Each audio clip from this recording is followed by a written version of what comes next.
L45S1 disc prolapse, disc slip, disc সরে গেছে, রোগে চাপ দিছে। এই ভাষাগুলো শুনতে শুনতে আমরা অতিষ্ঠ হয়ে গেছি, একেবারে অতিষ্ঠ। এই কারণে যে উনি কি নাম, মোহাম্মদ খায়রুল ইসলাম, মোহাম্মদ খায়রুল ইসলাম এসআই কুমিল্লা কোতোয়ালি নাকি, উনি হইলেন আক্রান্ত হইলেন কত সালে? 6 মাস, জানুয়ারি থেকে উনি আক্রান্ত। জানুয়ারিতে আক্রান্ত হওয়ার পরে উনি এখানে দেখান, এখানে যান, এখানে যান, এখানে যান,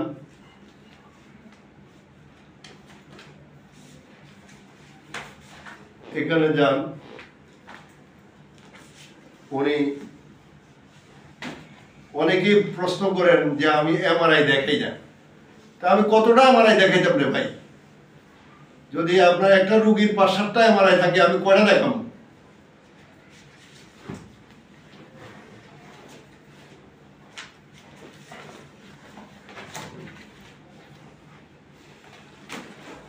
আবার অনেক ডাক্তার সাহেব ফোন করে বলে ওনার হাসপাতালে আমি এমআরআই পাঠাই না।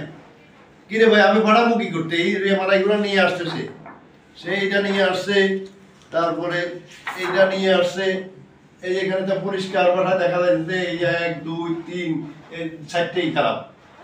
তো ওই 4টা খারাপ তো এটা পরিষ্কারই দেখা যাচ্ছে। এখানে তো এটার জন্য তো আর বিশেষজ্ঞ লাগে না রে ভাই।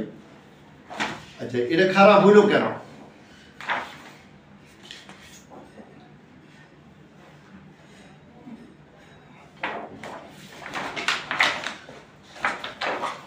এতগুলো এমআরআই থাকলে আরেকটা এমআরআই আমি কি কারণে করতাম বলেন? আপনারা যারা এই যেখান থেকে আমাকে ফোন করেন যে এমআরআই গুলো দিয়েন, তা আমি এমআরআইটা আরেকটা এমআরআই কেন করবো? অপরদিকে ওনার অবস্থা,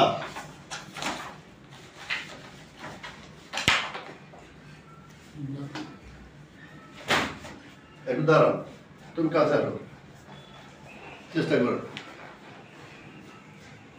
ওনার অবস্থা, ওনার ওজন কমে গেছে, সেটা ভিন্ন কারণ। ওনার আছে টিবির কারণে ওজন কমে গেছে, সেটা ভিন্ন। ইউরিক অ্যাসিড লেভেলটা একটু বেশি আছে, সেটা ভিন্ন কারণ। কিন্তু সবচেয়ে কষ্ট যেখানে লাগে সেটা হচ্ছে, এখানে আসেন তো, শোন, এখানে আস্তে আস্তে শোন, তাড়াহুড়া করবো না, আস্তে আস্তে শোন।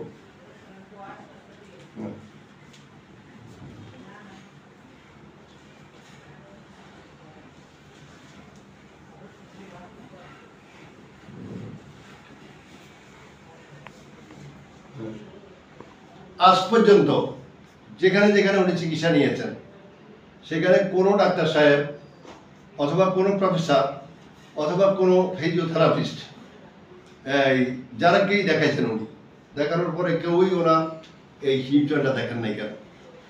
এটা এই যে এই পাটা দিয়ে ঘুরে না, এটা দেখেন নাই কেন রে ভাই? আর কত বললে আপনাদের এটা দেখার সুযোগ হবে?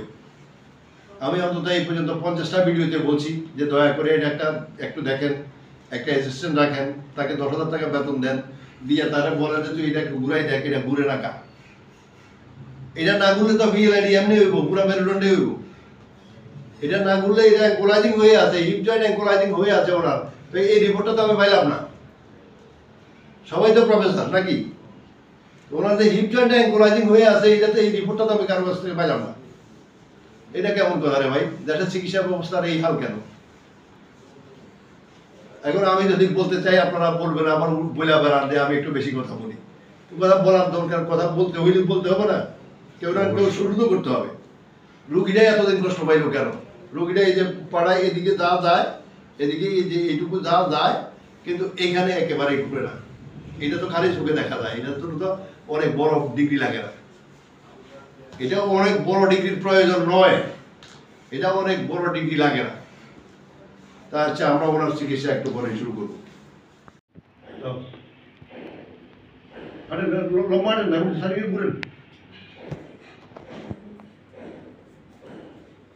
এখানে পড়তে লাগলে আপনি ধরতে পারবেন, ধরার ব্যবস্থা আছে। বাসায় এরকম বিকালে মানে যত পারেন হাঁটবেন।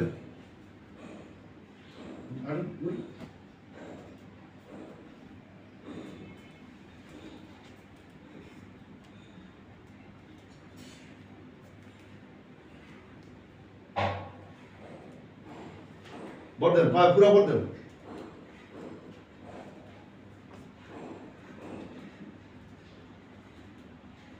আল্লাহ দাঁড়ান একটু দাঁড়ান।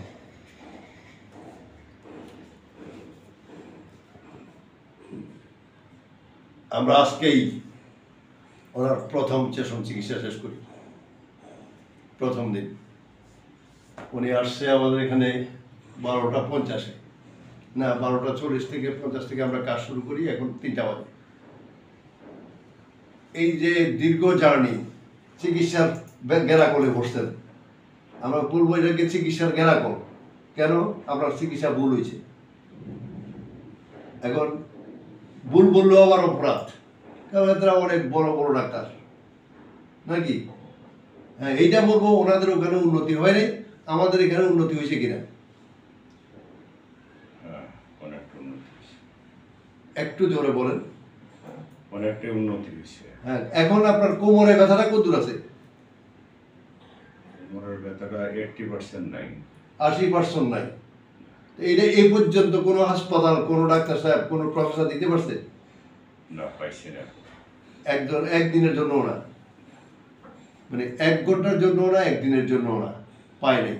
তো এইটো একটা রোগী মরে যাওয়ার পরে কি সে সুস্থ হবে? চিকিৎসা করতে করতে কি ফকির হয়ে যাবে?